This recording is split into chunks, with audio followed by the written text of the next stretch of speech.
நம்ம computerised accounting system, அதாவது கணினிமய கணக்கியல் முறை. அது எப்படி நம்ம அதாவது ஒரு கணக்கை கணினியில எப்படி வகைப்படுத்துறாங்கங்கிறது. அதாவது இப்போ எல்லாமே சிஸ்டமைஸ் ஆயிடுச்சு.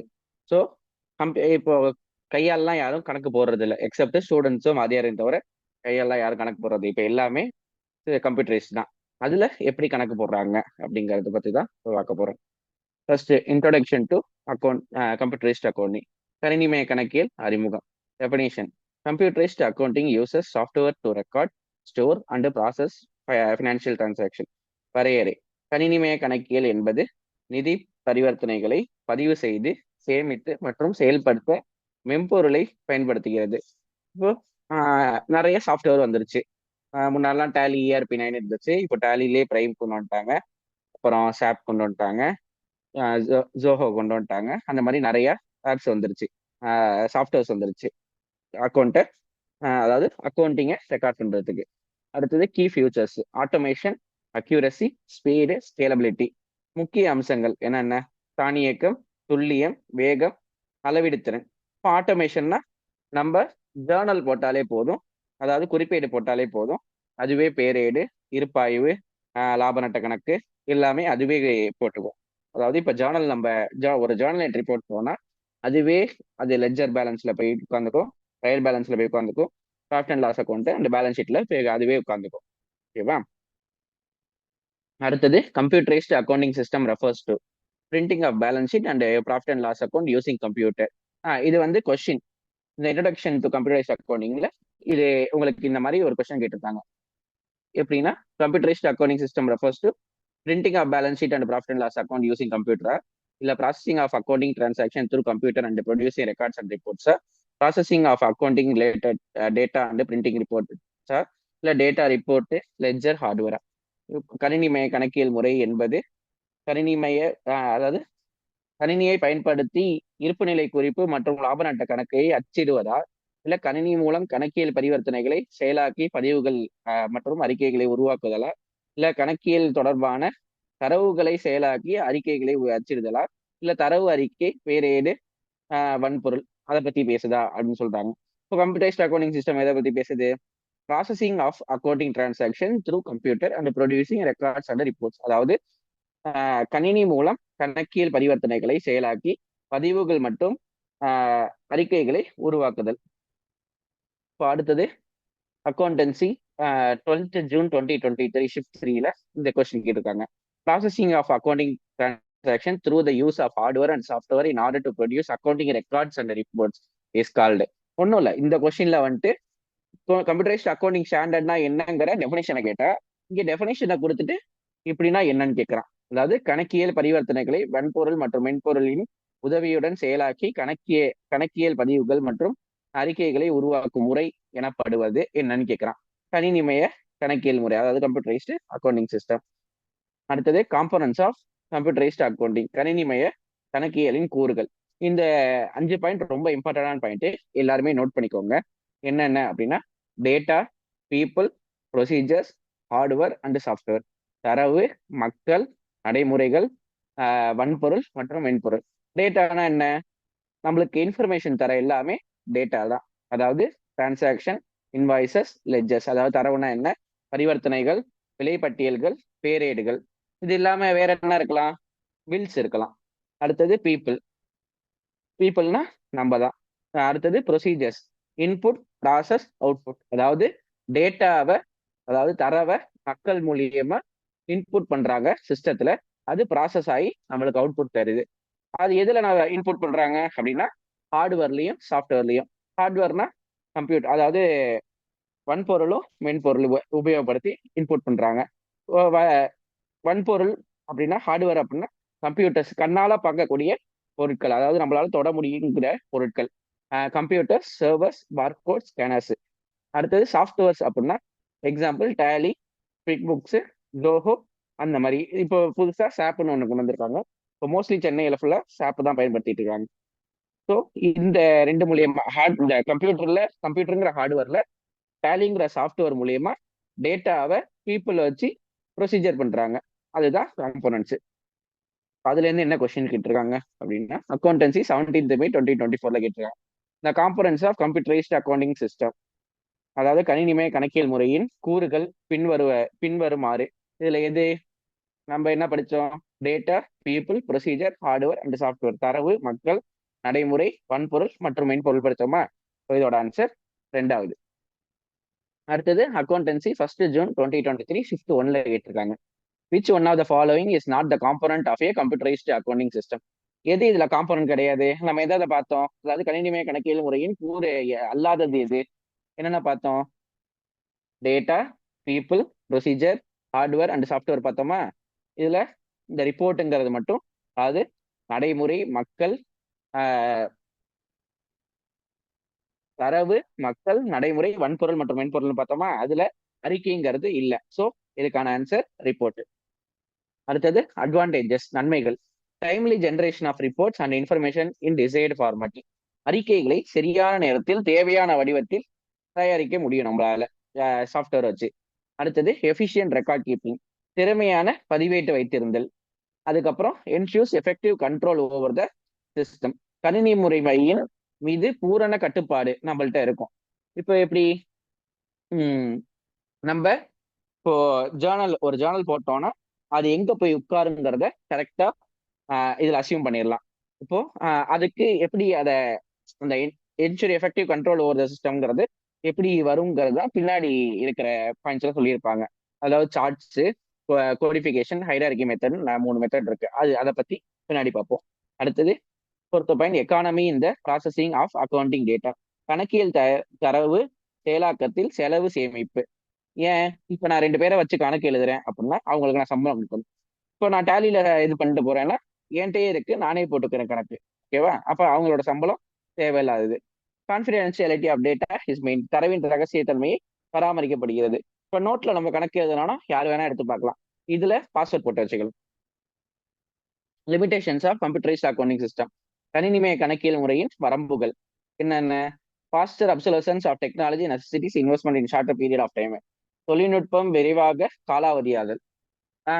முன்னாடி டேலி இஆர்பி 9 இருந்துச்சு. அதுதான் அதாவது அக்கௌண்ட்டுக்கே அதுதான் சாஃப்ட்வேர்னு நினைச்சிட்டு இருந்தாங்க.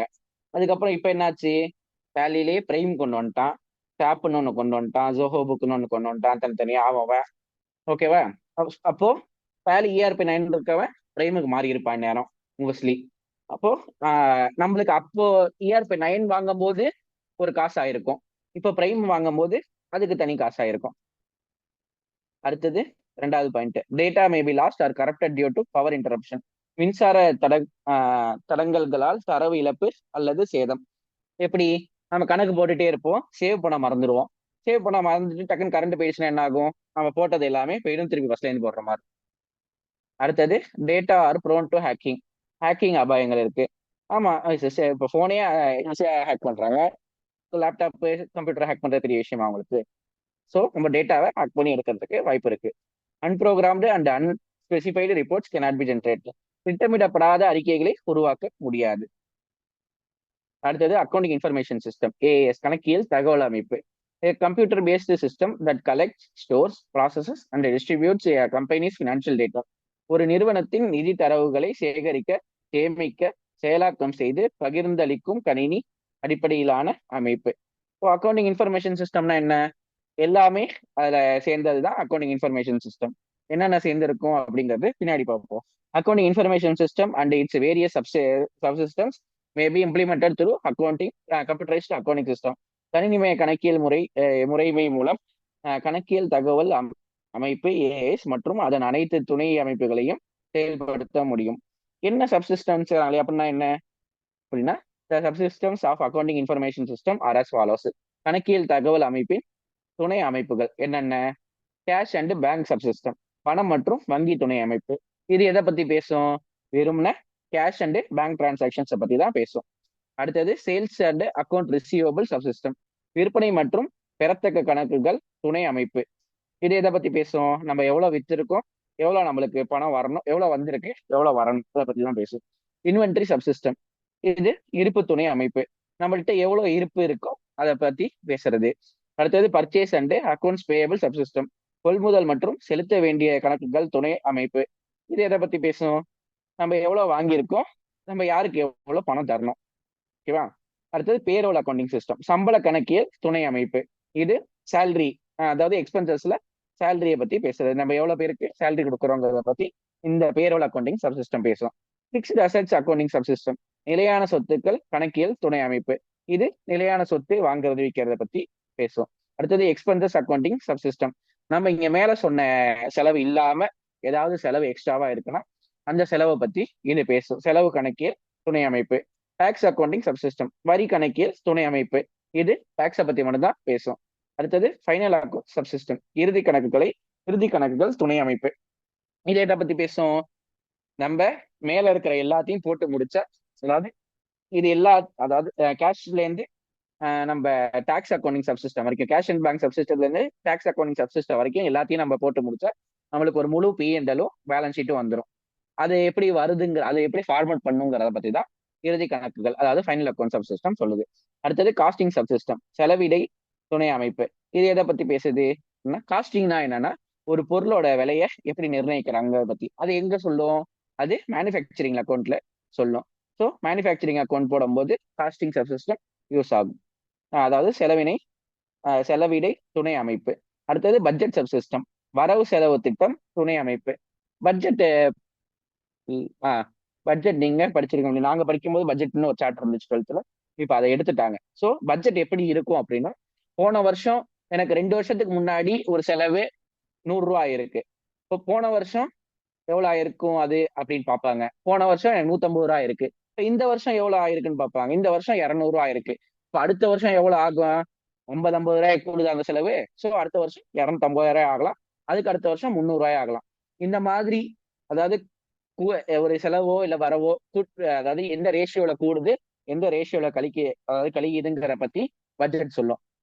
இப்போ அதை வச்சுதான் நிறைய ஃபினான்ஷியல் ஃபோர்காஸ்ட், பின்னாடி என்ன நம்மளுக்கு செலவு எவ்வளவு வரப்போகுது, இல்ல பின்னாடி எவ்வளவு வருமானம் வரப்போகுது, அதை பத்தி பட்ஜெட் தான் சொல்லும். அடுத்தது மேனேஜ்மெண்ட் இன்ஃபர்மேஷன் சிஸ்டம், மேலாண்மை தகவல் அமைப்பு. இது மேலாண்மை கணக்கை பத்தி சொல்லுது. இதுல இருந்து என்ன கேள்வி கேட்டிருக்காங்க அப்படின்னா, அக்கௌண்டன்சி 17th May 2024 கேட்டிருக்காங்க. The sales and accounts receivable subsystem deals with விற்பனை மற்றும் பெருப்பணிகள் துணை அமைப்பு கையாள்வது. எதை பத்தி பேசுது? The recording of sales, maintaining of sales ledger and receivables, இதை பத்தி மட்டும் தான் பேசும். அதாவது விற்பனையை பதிவு செய்தல், விற்பனை பேரேடு மற்றும் பெருப்பணிகளை பராமரித்தல், இதை பத்தி வந்து தான் பேசுது. ஏன் பாக்கியை பத்தி பேசலையா? அதெல்லாம் அந்தந்த சப்சிஸ்டம் பேசுது. ப்ரிப்பரேஷன் ஆஃப் பட்ஜெட் வந்து பட்ஜெட் சப்சிஸ்டம் பேசுது. Preparation of profit and loss, balance sheet, cash flow வந்து ஃபைனல் அக்கௌண்ட்ஸ், தமிழ்ல சொல்ல போனோம்னா இறுதி கணக்குகள், அது அந்த சப்சிஸ்டம் பேசுது. அடுத்தது purchase and payment to creditors, இது எதை பத்தி பேசுது? இது பர்ச்சேஸ் அண்ட் அக்கௌண்ட்ஸ் பேயபிள், கொள்முதல் மற்றும் செலுத்த வேண்டிய கணக்குகள், அது வந்து இதை பத்தி பேசுது. ஓகேவா? இப்போ இதுக்கு ஆன்சர் 1. அடுத்தது செக்யூரிட்டி ஃபீச்சர்ஸ் ஆஃப் CAS, பண மேலாண்மை அமைப்பின் பாதுகாப்பு அம்சங்கள். Every accounting software ensures data security, safety and confidentiality. ஒவ்வொரு கணக்கியல் மென்பொருளும் தரவு பாதுகாப்பு மற்றும் ரகசியத்தன்மையை உறுதி செய்கிறது. எனவே ஒவ்வொரு மென்பொருளும் பின்வருவனவற்றை வழங்குகிறது. என்னென்ன? Password security, password is a mechanism which enables a user to access a system including data. கடவுச்சொல் பாதுகாப்பு, கடவுச்சொல் என்பது ஒரு பயனரை அமைப்பு மற்றும் தரவுகளுக்கு அணுக அனுமதிக்கும் ஒரு பொறிமுறையாகும். அப்போ நான் முன்னாடி சொன்ன மாதிரி என்னோட கணக்கை யாரும் பார்க்க முடியாத மாதிரி நான் பாஸ்வேர்ட் போட்டு வச்சுக்கலாம். அடுத்தது data audit, it enables one to know as to who and what changes have been made in the original data, thereby helping and fixing the responsibility of the person who has manipulated the data and also ensures data integrity. தரவு தணிக்கை, இது அசல் தரவில் யார் மற்றும் என்ன மாற்றங்கள் செய்யப்பட்டுள்ளன என்பதை அறிய உதவுகிறது. இது தரவு மாற்றியவரின் பொறுப்பை கண்டறிந்து தரவு ஒருங்கிணைப்பை உறுதி செய்கிறது. ஓகே, இப்போ டேட்டா ஆடிட்டுங்கிறாங்களே அப்படின்னா என்ன அப்படின்னா செக்கிங் பண்றது. இப்போ டேட்டா ஆடிட்னா யாரு? இப்போ ஒரு சாஃப்ட்வேர் இருக்கு, அந்த சாஃப்ட்வேர்ல ஒவ்வொருத்தவங்களுக்கும் தனித்தனி ஆக்சஸ் கொடுத்துருப்பாங்க. இப்போ நான் சொன்னேன்ல சப்சிஸ்டம், இதுல ஒவ்வொரு சப்சிஸ்டமும் நம்ம வந்து ஒன்னாவே போட்டுருவோம். ஆக்சுவலி பெரிய பெரிய MNC கம்பெனிலாம் போனீங்கன்னா இந்த ஒவ்வொரு சப்சிஸ்டத்துக்கு கீழேயும் 10 பேர் வேலை பார்ப்பாங்க. அதாவது கேஷ் அண்ட் பேங்க் சப்சிஸ்டம்னா கேஷ் அண்ட் பேங்கை பார்க்கறதுக்கு மட்டும் 10 பேர் இருப்பாங்க. ஏன்னா அங்க அவ்வளோ டிரான்சாக்ஷன் நடக்கும். ஸோ இப்போ அவங்க யாராவது தப்பு பண்ணாங்கன்னா நம்ம டேட்டா ஆடிட் மூலயமா கண்டுபிடிச்சிடலாம். இப்போ கேஷ் அண்ட் பேங்க்ல எனக்கு பேலன்ஸ் ஷீட் ஃபைனல் அக்கௌண்ட் வரும்போது பேலன்ஸ் ஷீட்ல எனக்கு கேஷ் அண்ட் பேங்க்ல ஏதோ தப்பு வருது அப்படின்னா அதுக்கு யார் ரெஸ்பான்சிபிள்னு தெரிஞ்சிடும்ல.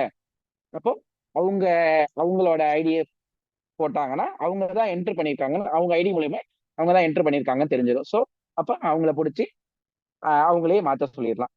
அடுத்தது data vault. It provides additional security through data encryption. தரவு காப்பரை இது தரவு குறியாக்கம் மூலம் கூடுதல் பாதுகாப்பை வழங்குகிறது. டேட்டாவை என்கிரிப்ட் பண்ணி வச்சுப்பாங்க. அதாவது இதுவும் பாஸ்வேர்ட் செக்யூரிட்டி மாதிரி தான். பாஸ்வேர்ட் செக்யூரிட்டினா உனக்கு டேலிக்குள்ள போகும்.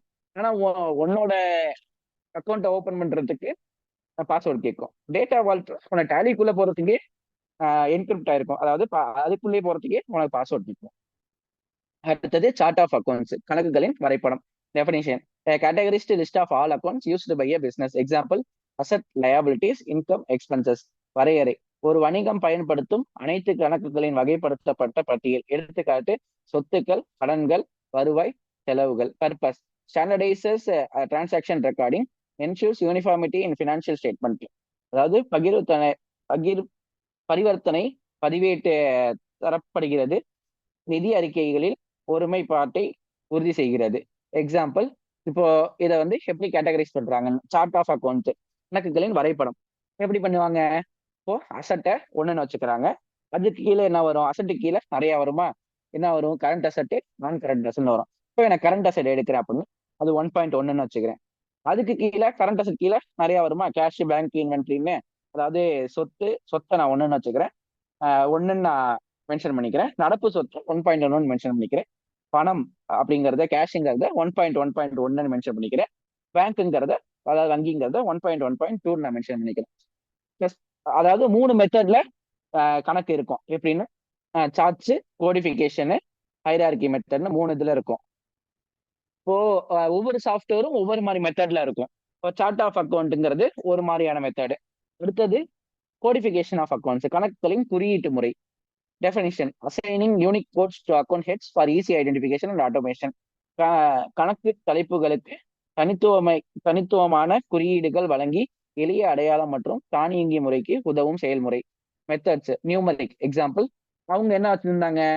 இப்போ சார்ட் ஆஃப் அக்கௌண்ட்ஸ்ல 1.1 1.1.1 வச்சிருந்தாங்களா? இந்த இதுல கோடிஃபிகேஷன்ல என்ன வச்சிருக்காங்க? நியூமரிக்கா வச்சிருக்கலாம், இல்ல ஆல்பா நியூமரிக்காவும் வச்சுக்கலாம். நியூமரிக்னா 1000 அசட்டுக்கு வச்சுக்கிறேன், 2000ல இருந்து ஸ்டார்ட் பண்றத லயபிலிட்டிஸ்னு வச்சுக்கிறேன். ஆல்பா நியூமரிக்னா ASS 001 ஃபார் அசட்ஸ், இல்ல லயபிலிட்டினா LAI 001 ஃபார் லயபிலிட்டிஸ் அப்படின்னு வச்சுக்கிறேன். பெனிஃபிட்ஸ் இதனால எப்படி? இதனால என்ன நமக்கு நன்மை அப்படின்னா, குயிக்கா சர்ச் பண்ணலாம், ரெடியூசஸ் எரர்ஸ் அதாவது பிழைகளை குறைக்கலாம், சப்போர்ட் ஸ்கேலபிலிட்டி நிறுவன வளர்ச்சிக்கு ஏற்ப விரிவாக்கம்.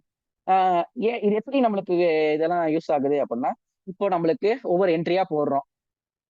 நம்மளோட அசட்னு ஃபுல்லா அடிக்க முடியும். இப்ப கரண்ட் அசட்னு ஃபுல்லா அடிக்கிறதுக்கு பதிலா 1100 நான் போடுறேன். அப்போ எனக்கு கரண்ட் அசட்னு அதுவே வந்துடும். புரியுதா? அந்த மாதிரி யூஸ் ஆகும்.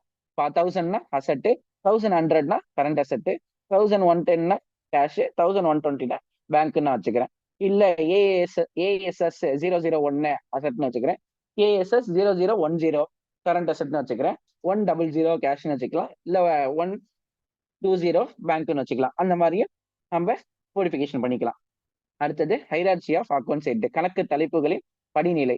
Definition: tiered structure to organise accounts from broad categories to specific sub accounts. வரையறை: பரந்த பிரிவுகளிலிருந்து குறிப்பிட்ட துணை கணக்குகள் வரை ஒழுங்கமைக்கப்பட்ட அடுக்கு கட்டமைப்பு. Levels: primary. Example: assets, liabilities. 3 ஒன்ன பத்தி தான் பேசும். ஆனா அதை எப்படி பிரிச்சிருக்காங்கிறது தான் ஒவ்வொரு விதமானது. சார்ட்ல 1, 1.1, 1.1.1 அப்படி பிரிச்சிருந்தாங்க. அடுத்தது கோடிஃபிகேஷன்ல 1000 இல்ல ASS 001. இங்க என்ன சொல்றாங்க? பிரைமரி அசட் லயபிலிட்டிஸ், அதாவது முதன்மை நிலை வந்து சொத்துக்கள், கடன்கள், மூலதனம். செகண்டரி இரண்டாம் நிலை வந்து கரண்ட் அசட்டு, நான் கரண்ட் அசட்டு. மூன்றாவது நிலை வந்து அதுக்கும் கீழே வருது கேஷ், பேங்க், இன்வென்ட்ரி, அதாவது பணம், வங்கி, சரக்கு. இப்போ இது 3 எப்படி ஒன்னா சேர்க்கிறாங்க? லிங்கிங் COA, அதாவது charts of account, codification and hierarchy. கணக்கு வரைபடம், குறியீட்டு முறை மற்றும் படிநிலை அமைப்புகளின் இணைப்பு. எல்லாமே ஒரே மாதிரி தான் வரும். அது எப்படி இணைச்சிருக்காங்க? ஸோ லெவல் 1 1000 அசட்ஸ், அது வந்து பிரைமரி. லெவல் 2 1100 கரண்ட் அசெட், அது வந்து செகண்டரி. லெவல் 3 அதாவது 1110 கேஷ், டெரிட்டரி, இப்படி பிரிச்சிருக்காங்க. ஸோ இது மூணுமே வந்துருச்சா நம்மளுக்கு? ஸ்டார்ட் ஆஃப் அக்கௌண்ட்னா இந்த 1.1 அதுவும் வந்துருச்சு. கோடிஃபிகேஷன் 1000 1100 1110 அதுவும் வந்துருச்சு. ஹைரார்கி பிரைமரி, செகண்டரி, டெரிட்டரி, இது மூணும் ஒண்ணுதான். ஆனா மூணையும் டிஃப்ரெண்டா பிரிச்சிருக்காங்க. ஏன் அப்படி பிரிச்சிருக்காங்கன்னா, ஒவ்வொரு சாஃப்ட்வேரும் ஒவ்வொன்றை ஃபாலோ பண்ணும். டேலின்னு எடுத்துக்கிட்டா அது ஒரு இது மூணுத்துல ஏதாவது ஒரு மெத்தடை ஃபாலோ பண்ணும். டேலி ERP9லேயே ஒன்று மெத்தடை ஃபாலோ பண்ணும், டேலி பிரைம் ஒரு மெத்தடை ஃபாலோ பண்ணும், சாப் ஒன்று ஃபாலோ பண்ணும், ஜோஹோ ஒன்று ஃபாலோ பண்ணும். அதுக்காக இப்படி பிரிச்சிருக்காங்க. Why it matters: ensure systematic data entry and reporting aligns with accounting standard, example Indian IAS. இது ஏன் முக்கியம்? முறையான தரவு உள்ளீடு மற்றும் அறிக்கையை தயாரிக்க யூஸ் ஆகுது. அடுத்தது கணக்கியல் தரநிலைகளுடன் இசைவு, நிதி தரவுகளின் ஒருமைப்பாட்டை உறுதி செய்கிறது. How software uses the structure, மென்பொருட்கள் எவ்வாறு இதை பயன்படுத்துகின்றன? Tally, QuickBooks, auto generate ledger based on COA, அதாவது கணக்கு வரைபடத்தின் அடிப்படையில் தானாக பேரேடுகளை உருவாக்குகின்றன. ஓகேவா? இப்ப நான் தான் கொஞ்ச நேரத்துக்கு முன்னாடி சொன்னேன், ஒரு ஜேர்னல் குறிப்பேடு போட்டோன்னா அதுவே பேரேடை உருவாக்கிக்கும், லெஜரை உருவாக்கிக்கும், trial balance, profit and loss, balance sheet எல்லாமே அதுவே உருவாக்கிக்கும், லாப நட்ட கணக்கு, இருப்பாய் வரைக்கும் எல்லாமே அதுவே உருவாக்கிக்கும். நம்ம ஜேர்னல் போட்டுட்டு டேரக்டா பேலன்ஸ் ஷீட்ல போய் பார்த்தா கரெக்டா வந்து உட்காந்துருக்கும். இதுல இருந்து எப்படி கொஸ்டின் கேட்டிருக்காங்க? 1 ஜூன் 2023 ஷிஃப்ட் 1ல கேட்டிருக்காங்க. Codification of accounts is required for the purpose of கணக்குகளின் குறியீட்டு முறை தேவைப்படுவதன் நோக்கம். எதுக்கு இது தேவைப்படுது? Hierarchical relationship between groups and components, அதாவது குழுக்கள் மற்றும் உறுப்புகளுக்கு இடையேயான படிநிலை உறவா இது இருக்கு. ஓகேவா? அடுத்தது introduction to spreadsheets in accounting, கணக்கியலில் விரித்தாள்களின் அறிமுகம். ஸ்ப்ரெட்ஷீட்ஸ் எக்ஸல் யார் யாரெல்லாம் யூஸ் பண்ணியிருப்பீங்க? இப்போ இது எக்ஸலை பத்தி தான் பேசுது. எக்ஸல்ல இருக்கிற ஃபார்முலாஸ், எக்ஸல் எப்படி யூஸ் ஆகுது, எக்ஸல்ல என்னென்ன கீஸ் எல்லாம் இம்பார்ட்டன்ட் கீஸ், அதை பத்தி தான் இது பேசுது. Definition: electronic spreadsheets, Excel, Google sheet, automate calculations, organise data and generate report. கணக்கியலில் விரித்தாள்கள், அதாவது எக்ஸல், கூகுள் ஷீட்ஸ். வரையறை: மின்னணு விரித்தாள்கள், தானியங்கி கணக்கீடுகள், தரவு ஒழுங்கமைப்பு மற்றும் அறிக்கைகளை உருவாக்க உதவும் கருவிகள். Why use spreadsheets? Cost effective for small business. ஏன் அதாவது விரித்தாள்களை பயன்படுத்த வேண்டும்? சிறு வணிகங்களுக்கு செலவு குறைந்தது.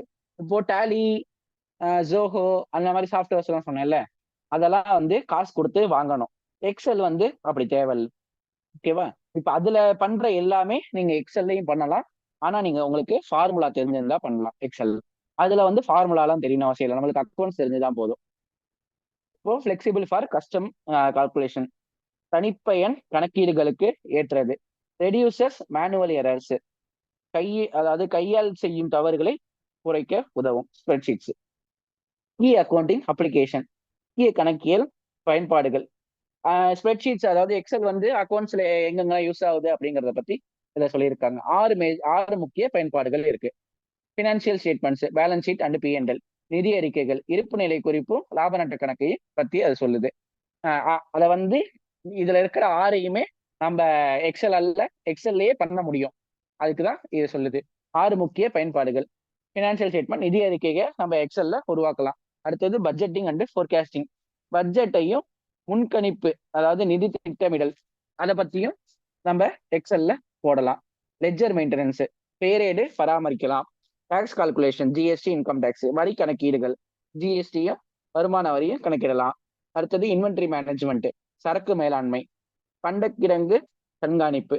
அடுத்தது டேட்டா விஷுவலைசேஷன், சார்ட்ஸ், கிராஃப்ஸ், நம்மளுக்கு தரவு அதாவது காட்சி அமைப்பு, இலக்கப்படங்கள், வரைபடங்கள் மூலமா காட்சி அமைக்கலாம். இப்போ எக்ஸல்லையே நம்ம சார்ட்ஸும் உருவாக்கலாம், கிராஃப்ஸும் உருவாக்கலாம்.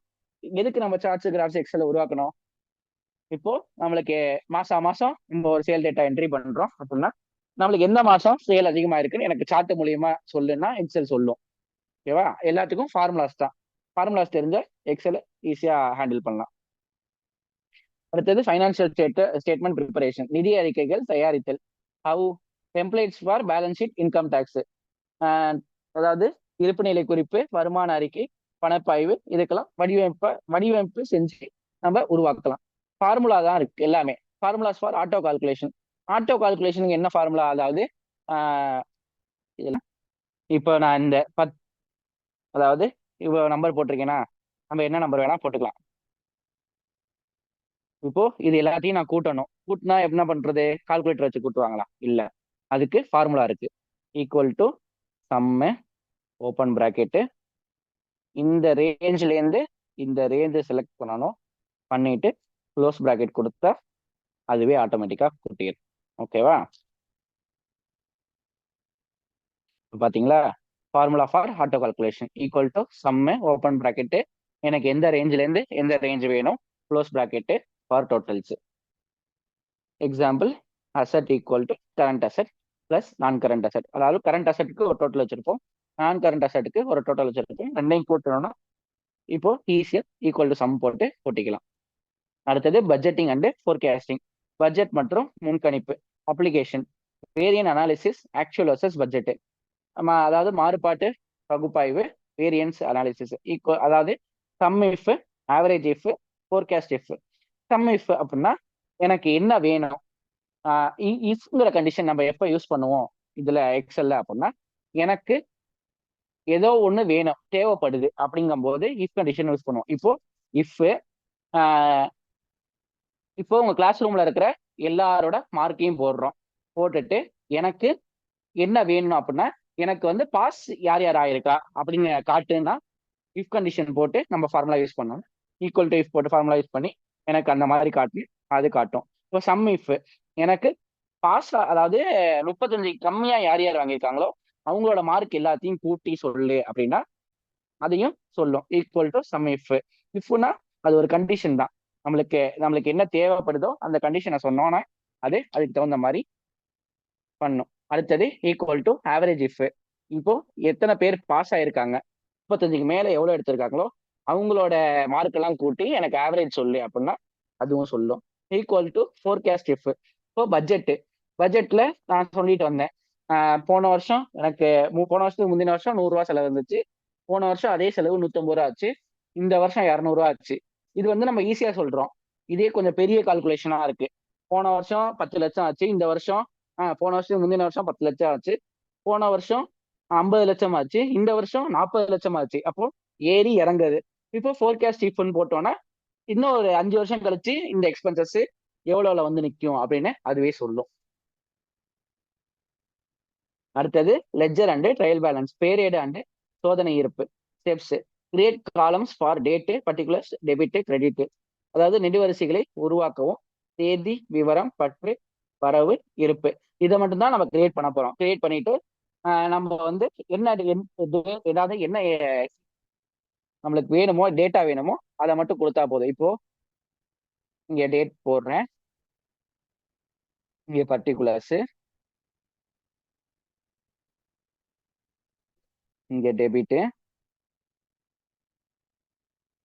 இங்க கிரெடிட்னு வச்சுக்கோங்க.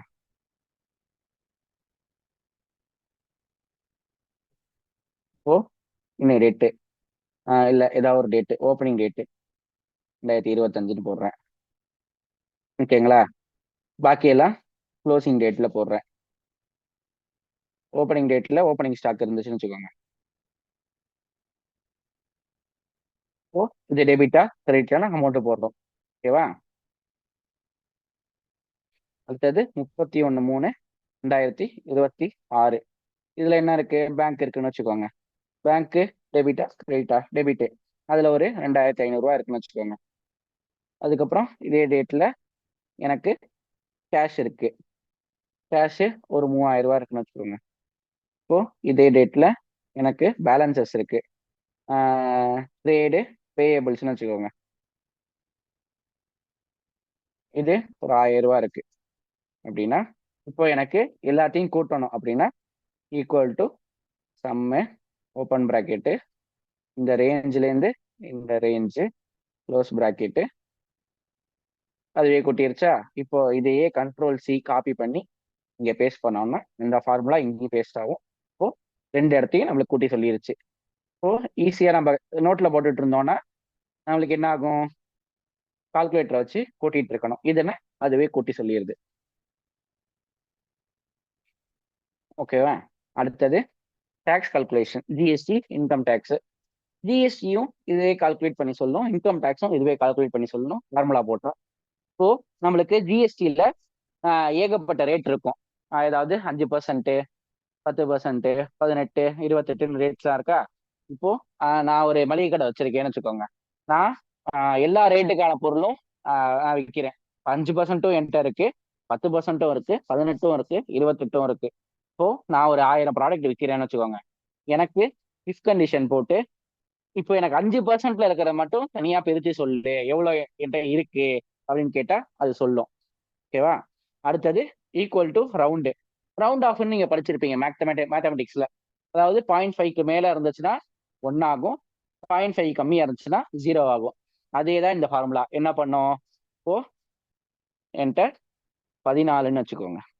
இதுக்கு equal to sorry equal to ரவுண்டுன்னு போடுறேன். இந்த நம்பரை செலக்ட் பண்றேன், கமா -1 கொடுத்து க்ளோஸ் பண்றேன். அப்படின்னு இது 15 கம்மியா இருந்துச்சுன்னா, அதாவது 14, 13, 12, 11 இருந்துச்சுன்னா மாறிடும். இதே இந்த இடத்துல 15ன்னு போட்டீங்கன்னா அது 20 மாறிடும். 15க்கு மேல இருந்துச்சுன்னா 20 மாறிடும். ஓகேவா? இதுக்கு ரவுண்ட் ஃபார்முலா யூஸ் ஆகும். அதுக்கப்புறம் income tax slabs with VLOOKUP. விலுக்கப்புங்கிற ஃபார்முலா எதுக்கு யூஸ் ஆகும் அப்படின்னா, இப்போ ஒரு சார்ட் இருக்கு. உங்க உங்க கிளாஸ்ல இருக்கிற எல்லா பசங்களோட பேரும் எழுதுறேன், அவங்க எவ்வளவு மார்க் எடுத்திருக்காங்கன்னு எழுதுறேன். இப்போ எனக்கு இப்போ உங்க கிளாஸ் மட்டும்னா ஒரு 50 பேர் ஈஸியா கண்டுபிடிச்சிடலாம். இப்போ ஒரு ஸ்கூலோட ஃபுல் மார்க்கையும் நான் எழுதுறேன். நான் ஒரு 1000 பேர் இருக்காங்கன்னு வச்சுக்கோங்க. 1000 பேரோடதையும் நான் எழுதுறேன், அவங்களோட மார்க்கையும் பக்கத்துல என்ட்ரி பண்ணிட்டே வரேன். எனக்கு லாஸ்டா இப்ப ஹெச்எம் வந்து கேட்கறாங்க, எனக்கு இந்த பையனோட மார்க்கை மட்டும் சொல்லுங்க அப்படின்னா, ஈக்குவல் டு விலுக்கப் போட்டு அந்த பாக்ஸை கிளிக் பண்ணி அதுல இருந்து இந்த பையனோட பேரை மட்டும் போட்டீங்கன்னா, பக்கத்துல நம்மளுக்கு எது தேவையோ இதை கிளிக் பண்ணிட்டோம்னா நம்மளுக்கு அந்த அந்த பையனுக்கு அந்த பையன் எவ்வளவு மார்க் எடுத்திருக்காங்கன்னு காமிச்சிடும். இப்போ அதே மாதிரி இப்போ அந்த பேர் எடுத்துட்டு வேற பேர் போட்டீங்கன்னா அவங்க எவ்வளவு மார்க் எடுத்திருக்காங்கிறத ஈஸியா விலுக்கப் வச்சு கண்டுபிடிச்சிடலாம். இது என்ன அட்வான்டேஜ், மினிமைசஸ் கால்குலேஷன் எரர். நம்ம அதாவது கூட்டுறது மிஸ்டேக் பண்ணுவோம்ல, கால்குலேட்டர் வச்சு கூட்டுறது இல்ல மனக்கணக்குலயும், அதை வந்து இது கம்மி பண்ணுது. Inventory management, spreadsheet uses, stock levels, FIFO LIFO calculations. அதாவது ஃபிஃபோ லிஃபோங்கிறத நீங்க யூஜில படிப்பீங்க. அது எப்படி என்ன அப்படின்னா, நீங்க பொருளை வாங்கி விற்கிறீங்கல்ல, அது எந்த பேசிஸ்ல விற்பீங்கிறத பொறுத்து தான் ஃபிஃபோவா லிஃபோ. அதாவது FIFO LIFO weighted average, simple average, 4 method இருக்கு. இந்த 4 மெத்தடை வச்சுதான் நீங்க ஸ்டாக்கை வாங்கி விற்கிறது. அதாவது நம்ம என்ன பிசினஸ் பண்றோமோ அதுக்கு தகுந்த மாதிரி மெத்தட் மாறும். ஃபிஃபோ மெத்தட் எப்ப யூஸ் பண்ணுவாங்க, ஃபர்ஸ்ட் இன் ஃபர்ஸ்ட் அவுட். எது முதல்ல வருதோ அதை முதல்ல வித்துருவாங்க. அடுத்தது லிஃபோங்கிறது லாஸ்ட் இன் ஃபர்ஸ்ட் அவுட். கடைசியா எது வருதோ அதை தான் ஃபர்ஸ்ட் விற்பேன். ஓகேவா? அப்படிங்கிறது ஸ்ப்ரெட்ஷீட். இதை வந்து ஸ்ப்ரெட்ஷீட்லையும் நம்ம யூஸ் பண்ணலாம். Reorder alerts with equal to if. இப்போ இந்த reorder minimum stock level, maximum stock level அப்படிங்கிறதெல்லாம் நீங்க காஸ்டிங்ல யூஜில காஸ்டிங் பேப்பர்ல படிப்பீங்க. ஓகேவா? மினிமம் ஸ்டாக் லெவல் அப்படின்னா, இப்போ நான் ஒரு ஆர்டர் போடுறேன், எனக்கு வரத்துக்கு 20 நாள் ஆகும். இப்போ அந்த 20 நாள் வரைக்கும் நான் ஒரு ஸ்டாக்கை மெயின்டைன் பண்ணணும்ல. எப்ப நான் ஆர்டர் போடணுங்கிறத சொல்றது மினிமம் ஸ்டாக் லெவல். இப்போ 20 நாளைக்கு முன்னாடியே நான் ஆர்டர் போட, அதாவது எனக்கு 1000 பொருள் நான் டெய்லியும் இது பண்ணிட்டு இருக்கேன், மேனுஃபேக்சர் பண்ணிட்டு இருக்கேன் அப்படின்னா, நான் வந்து ரா மெட்டீரியல், அதுக்கு வந்து ரா மெட்டீரியல் வந்து எனக்கு ஒரு 5000 பொருள் தேவைப்படுது அப்படின்னா, டெய்லி என்கிட்ட 5000 பொருள் இருந்தா தானே 1000 பொருளை நான் மேனுஃபேக்சர் பண்ண முடியும். அப்போ நான் ஒரு தாட்டி ஆர்டர் பண்றேன் அப்படின்னா எனக்கு 20 நாள் கழிச்சு தான் அந்த பொருள் வரும். இப்போ எவ்வளவு ஆர்டர் பண்ணணும், எத்தனை நாளைக்கு முன்னாடி ஆர்டர் பண்ணணும், நம்ம அதாவது எவ்வளவு கம்மியானா நம்ம ஆர்டர் பண்ணோம். இப்போ ஒரு ஸ்டாக் வச்சிருப்போம், நம்ம 1,00,000 பொருள் ஸ்டாக் ரா மெட்டீரியல் ஸ்டாக் வச்சிருக்கோம். நம்மளுக்கு எப்ப தீருதோ, அதாவது 20,000 வந்தோடனே நம்ம ஆர்டர் பண்ணா நம்மளுக்கு கரெக்டா இருக்குமா அப்படிங்கிறத பத்தி சொல்றதுதான் minimum stock level. Maximum stock லெவல்னா நம்ம ஒரு ரூம்ல எவ்வளவு வச்சிருப்போம், அதாவது ஒரு சின்ன 10க்கு 10 ரூம்னா அதுல எவ்வளவு பொருளை நம்ம வைக்கலாம் அப்படிங்கிறத பத்தி. இப்போ எக்ஸஸா நம்ம ஆர்டர் பண்ணிட்டோம்னா அந்த பொருளை உள்ள வைக்க முடியாது, அது வேஸ்ட் ஆயிரும், நம்ம ரிட்டர்ன் தான் போடணும். அப்போ அதுவும் உங்களுக்கு ஒரு செலவு தான். ஸோ அதெல்லாம் தவிர்க்கிறதுக்காக காஸ்டிங்ல இதை பத்தி படிப்பீங்க. Reorder, minimum stock level, maximum stock லெவல்லாம் படிப்பீங்க. அதையும் நம்ம எக்ஸல்ல சொல்லலாம். இப்போ அதுக்கு ஒரு எக்ஸாம்பிள் கொடுத்துருக்காங்க பாருங்க. Equal to if stock less than 10. இப்போ என்கிட்ட 100 ப்ராடக்ட் இருக்கு. 100 ப்ராடக்ட் பக்கத்துல குவான்டிட்டியும் நான் போட்டு வந்திருக்கேன். இப்போ எனக்கு என்னென்ன ப்ராடக்ட்லாம் நான் ரீஆர்டர் பண்ணணும்னு காட்டுன்னு சொல்றேங்க. Equal to if stock less than 10. இப்போ என்கிட்ட 10 ப்ராடக்ட் கீழே இருந்தா நான் ரீஆர்டர் பண்ணுவேன் நான் வச்சுட்டு இருக்கேன் மனசுல. ஸ்டாக்கு லெஸ் தென் 10 ரீஆர்டர் இன் ஸ்டாக்கு இப்படின்னு போட்டோம்னா எது எதெல்லாம் ரீஆர்டர் பண்ணணுமோ அதை மட்டும் அது காட்டிடும். அடுத்தது டேட்டா விஷுவலைசேஷன் அண்ட் ரிப்போர்ட்டிங், தரவு காட்சிப்படுத்தல் அண்ட் அறிக்கைகள். Tools pivot tables summarizes large data. Charts bar pie pie and pie for trend. அதாவது interpret graphs for financial analysis. Pivot table. Pivot டேபிள்னா என்ன பண்ணுவோம் அப்படின்னா, என்கிட்ட ஒரு பல டேட்டா இருக்கு. அதாவது ஒரு 1000 பில்ஸ் வச்சிருக்கேன் அப்படின்னா எக்ஸல்ல பைவட் டேபிள்னு போட்டோம்னா இப்போ பில்ஸ்னா என்னென்ன இருக்கும்? அவங்களோட ஜிஎஸ்டி நம்பர் இருக்கும், அவங்களோட பேர் இருக்கும், இன்வாய்ஸ் வேல்யூ இருக்கும், இன்வாய்ஸ் டேட் இருக்கும், அதாவது டிரான்சாக்ஷன் வேல்யூ இருக்கும், ஜிஎஸ்டி அமௌண்ட் இருக்கும், எல்லாமே இருக்குமா? எனக்கு அதை வந்து இப்போ ஒரு பார்ட்டிகிட்டயே நான் 1000 பில் கூட பர்ச்சேஸ் பண்ணிருக்கலாம்ல. அப்போ நான் ஒரு பார்ட்டிட்ட மட்டும் தான் பர்ச்சேஸ் பண்ணுவேனா அப்படின்னா இல்ல, நான் ஒரு 100 பார்ட்டிட்ட பண்றேன். ஒவ்வொரு பார்ட்டிக்கும் நான் 1000 பில் பர்ச்சேஸ் பண்றேன். இப்போ பைவட் டேபிள் மேக்ஸிமம் நம்ம அக்கௌண்ட்ஸ்ல எதுக்கு யூஸ் ஆகும் அப்படின்னா ரெக்கன்சில் பண்றதுக்கு யூஸ் பண்ணுவாங்க. எப்படி ரெக்கன்சில் பண்ணுவாங்க அப்படின்னா, நம்ம புக்கில் இப்போ 100 பார்ட்டிகிட்ட ஒவ்வொரு பார்ட்டிகிட்டையும் 1000 பில் நான் வாங்கியிருக்கேன், அதாவது நான் பொருள் வாங்கியிருக்கேன் அப்படின்னா இப்போ எனக்கு எத்தனை வருது? 1000 × 100 10,000, 1,00,000 பில்லு எனக்கு வருது. நான் 1,00,000 பில்லு புக்கில் என்ட்ரி பண்ணியிருப்பேன். இதே 1,00,000 பில்லு எனக்கு ஜிஎஸ்டியில் வந்திருக்கா அப்படிங்கிறத செக் பண்ணணும். நான் என்ட்ரி பண்ணாதது கூட அவன் போட்டிருக்கலாம்ல. அவன் வேற யாருக்காவது போடுறத என் பேர்ல போட்டிருக்கலாம், இல்ல நான் வேற யாருக்காவது போடுறத அவன் பேர்ல போட்டிருக்கலாம், இல்ல அவன் பில் தந்து நான் என்ட்ரி பண்ணாம இருக்கலாம், இல்ல நான் பில், அதாவது நான் வந்து பொருள் வாங்கினதை அவன் பில்லே போடாம இருக்கலாம். ஓகேவா? இந்த மாதிரி மிஸ்டேக்ஸ்லாம் எல்லாத்தையும் அவன் ஜிஎஸ்டியில் என்ட்ரி பண்ணாம இருக்கலாம். இந்த மாதிரி மிஸ்டேக்ஸ்லாம் நடக்குமா? இப்போ இதை ரெக்டிஃபை பண்றதுக்கு என்ன பண்ணுவோம்? ரெக்கன்சில் பண்ணுவோம். கேஷும் பேங்க்கும் ரெக்கன்சில் பண்ணி நீங்க பார்த்துருப்பீங்க, பேங்க் ரெக்கன்சிலேஷன் இருக்கு. அதே மாதிரி ஜிஎஸ்டியும் புக்கையும் ரெக்கன்சில் பண்ணுவாங்க. எல்லா பெரிய பெரிய கம்பெனிஸ்ல ரெக்கன்சில் பண்ணுவாங்க. அதுக்கு பைவட் டேபிள் ரொம்ப யூஸ் ஆகும். இப்போ பைவட் டேபிள் என்ன பண்ணும்? எனக்கு 1,00,000 பில்லையும் அவன் பார்ட்டி வைஸா எனக்கு டோட்டல் பண்ணி கொடுத்துரும். இப்போ எனக்கு இந்த பார்ட்டியோட இன்வாய்ஸ் வேல்யூ இவ்வளோ டோட்டலு, டோட்டல் வேல்யூ இவ்வளோ டோட்டலு, ஜிஎஸ்டி வேல்யூ இவ்வளோ டோட்டல்னு சொல்லிடும். இப்போ 2 பார்ட்டியும் வச்சு நம்ம மேட்ச் பண்ணி பார்த்துடலாமா?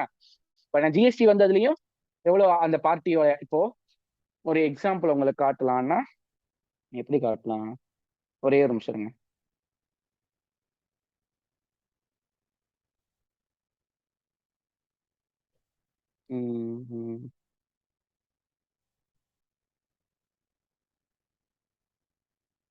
எக்ஸாம்பிள் நானே ஒரு ஃபார்மட் போடுறேன்னு வச்சுக்கோங்க.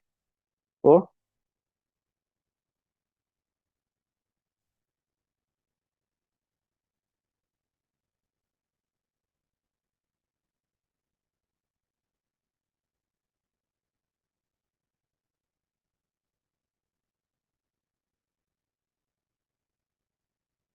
Name,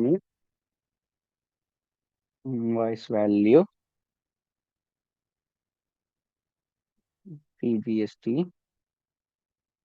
SGST. இப்போ இப்படி இருக்கா? இப்போ நம்ம pivot table insert pivot table போடுறோம் அப்படின்னா நியூ ஒர்க் ஷீட்லையா எக்ஸிஸ்டிங் ஒர்க் ஷீட்லையான்னு கேட்கும். நியூ ஒர்க் ஷீட்ல போடுறோம்னு சொல்றோம். இப்போ நம்மளுக்கு எதெல்லாம் தேவை?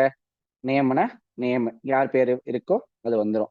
இன்வாய்ஸ் வேல்யூ, சிஜிஎஸ்டி, எஸ்ஜிஎஸ்டி, அவங்களோட டோட்டல் தனித்தனியா காட்டிடும். ஓகேவா?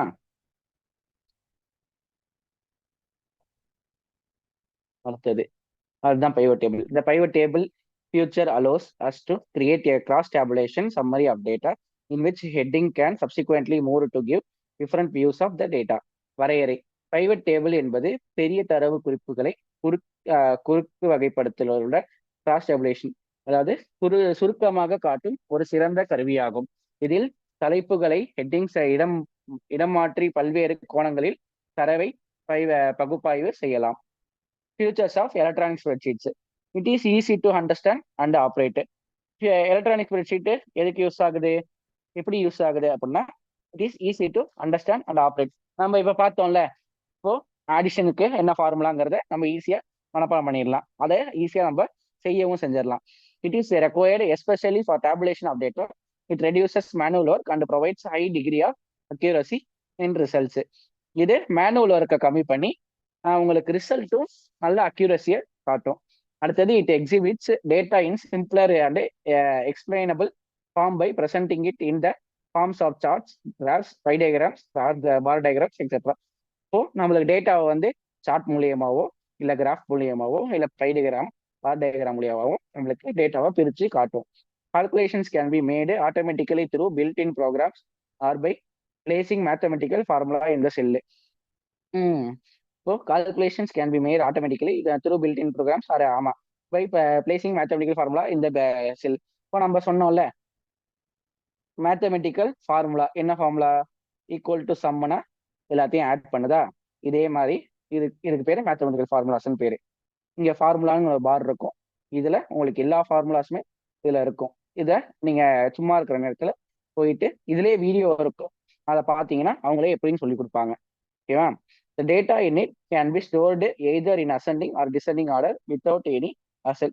நம்ம எப்படி வேணா அதை ஸ்டோர் பண்ணிக்கலாம். இப்போ எனக்கு ஓப்பனிங் இதுல இருந்து நான் ஸ்டோர் பண்ணணும் அப்படின்னாலும் டேட்டாவை ஸ்டோர் பண்ணிக்கலாம். இல்லை எனக்கு கீழே இருந்து டேட்டாவை ஸ்டோர் பண்ணணும் அப்படின்னாலும் இப்பல இருந்தும் டேட்டாவை ஸ்டோர் பண்ணிக்கலாம்.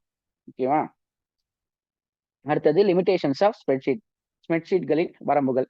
Risk, manual data entry errors, கைமுறை தரவு உள்ளிட்டு பிழைகள். இப்போ நம்ம தானே என்ட்ரி போட போறோம். ஸோ நம்ம என்ட்ரி போடும்போது தப்பு பண்ணலாம். No audit trail unlike dedicated software. Audit trail இல்லாமே இப்போ சாஃப்ட்வேர்ல என்ன சொன்னோம்? டேட்டா ஆடிட்னு ஒன்று பார்த்தோம். ஸோ அது வந்து இதில் பண்ண முடியாது, நம்மளே தான் செக் பண்ணணும். அதில் வந்து ஆட்டோமேட்டிக்காக செக் பண்ணணும், இதில் நம்மளே தான் செக் பண்ணணும். Security issues, example accidental deletion. பாதுகாப்பு பிரச்சனைகள். என்ன பண்ண ஆக்சிடென்ட்டா, அதாவது நம்ம ஏதாவது ஒன்று ப்ரெஸ் பண்ணிட்டே வருவோம் பட்டனை, டக்குன்னு டெலிட் பட்டன் ப்ரெஸ் ஆச்சுன்னா நம்மளுக்கு தெரியவே தெரியும். நம்ம ஒரு பெரிய கணக்கு போடுறோம் அப்படின்னா டக்குன்னு டெலிட் பட்டன் ப்ரெஸ் ஆச்சுன்னா நம்ம அதை கண்டுபிடிக்க முடியாது எந்த இடத்துல டெலிட் ஆச்சுன்னு. ஸோ அந்த மாதிரி சில தவறுகள் நடக்கும். எக்ஸல்ல இன்னொரு மிஸ்டேக் என்ன தெரியுமா ஆகும்? நம்ம கண்ட்ரோல் எஸ் கொடுத்துக்கிட்டே இருக்கணும், சேவ் பண்ணிட்டே இருக்கணும் அப்பப்போ. சப்போஸ் நம்ம பிசியில் ஒரு சிஸ்டத்தில் ஒர்க் பண்ணோம் அப்படின்னு டக்குன்னு கரண்ட் போயிடுச்சுன்னா நம்ம இது பண்ணது எல்லாமே போயிடும். அடுத்தது கீ டெஃபனிஷன்ஸ், முக்கிய வரையறைகள் என்னென்ன? செல்ஃப் ரெஃபரன்ஸ், தளம் குறிப்பு மற்றும் வரம்புகள். விரிவான விளக்கம். தளம் குறிப்பு. Cell reference identifies the location of a cell or group of cells in the spreadsheet, also referred as a cell address. Cell references are used in formulas, functions, charts, other Excel commands, and also refer to a group or range of cells. வரையறை. ஒரு களத்தின் அல்லது களங்களின் குழுவின் இருப்பிடத்தை ஸ்ப்ரெட்ஷீட்டில் கண்டறியும் முகவரி. அதாவது செல் ரெஃபரன்ஸ்னா என்ன அப்படின்னா, இதோ இப்போ எனக்கு பில 5வதுல இருக்கேன் அப்படிங்கிறது தான் செல் ரெஃபரன்ஸ். இப்போ பில 6க்கு போறேன், பில 7க்கு வரேன், பில 8க்கு இருக்கேன். இப்போ பில அதாவது 10,48,576வது செல்லுல இருக்கேன். ஓகேவா? அப்படிங்கிறத ஈஸியா கண்டுபிடிச்சிடலாம். அடுத்தது ranges are identified by the cell references of the cell in the upper left cell 1 and lower right cell E2 corners. The ranges are identified using colon. Example, A1 is to E2, which tells Excel to include all the cells between the start and end point. இப்போ கள வரம்புகள், செல் ranges வரையறை. ஸ்ப்ரெட்ஷீட்டில் தொடர்ச்சியான களங்களின் குழு. இப்போ செல் ரேஞ்சஸ்னா என்ன? செல் ரெஃபரன்ஸ்னா இப்போ B5ல இருக்கேன். செல் ரேஞ்சுனா இப்போ இப்படி வரத்துக்கு பேர் தான் செல் ரேஞ்சு. இப்போ B5லேருந்து D16 வரைக்கும் நான் மார்க் பண்ணியிருக்கேன் அப்படின்னு அர்த்தம். இப்போ ஒரு நிமிஷம். இப்போ இதில் பார்த்தீங்கன்னா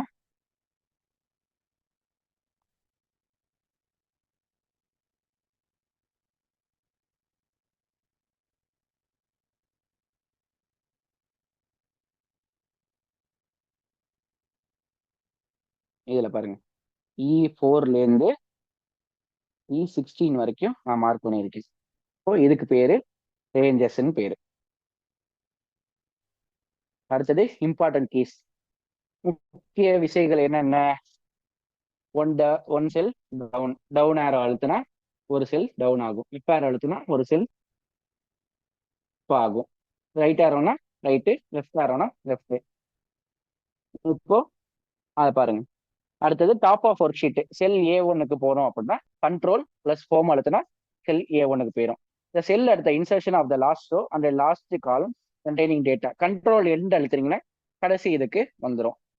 moving consequently to the first and last field cells of clusters of field cells in a row by successive pressing of control right arrow key or else end right arrow key control plus right arrow key or else end plus right arrow key. இப்போ என்ன சொல்லுது, எனக்கு கடைசி வந்துருதா, இப்போ ஒவ்வொரு இதா move ஆகாம எனக்கு ஃபர்ஸ்ட் வந்துருது. கண்ட்ரோல் பிளஸ் ரைட் ஆர் அழுத்திங்கன்னா கடைசி வந்துடும். கண்ட்ரோல் பிளஸ் லெஃப்ட் ஆர் அழுத்திங்கன்னா ஃபர்ஸ்ட்ல வந்துடும். Moving consequently to the first and the last field cells of clusters of field cells in a row by successive pressing of control down arrow or else end down இல்ல control up arrow or else end up, அதாவது page அப்.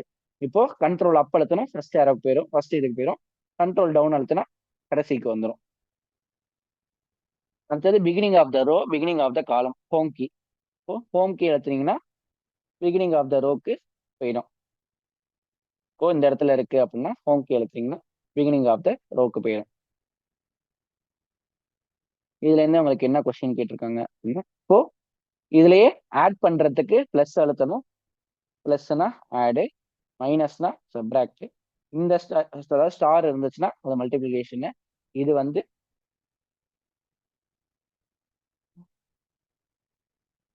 வந்து divide. ஓகேவா? உங்களுக்கு question இதுல இருந்து என்ன கேட்கிறாங்க. Accountancy 2 July 2023 shift 3 which mathematical operator is represented by the asterisk. இப்போதானே பார்த்தோம், கணித செயல்பாட்டில் ஆஸ்ட்ரிக் குறியீடுகள் எதை குறிக்கிறது? மல்டிபிளிகேஷன், அதாவது பெருக்கலை சொல்லுது. அடுத்தது 28 June 2023 ஷிஃப்ட் 2ல என்ன கேட்டிருக்காங்க?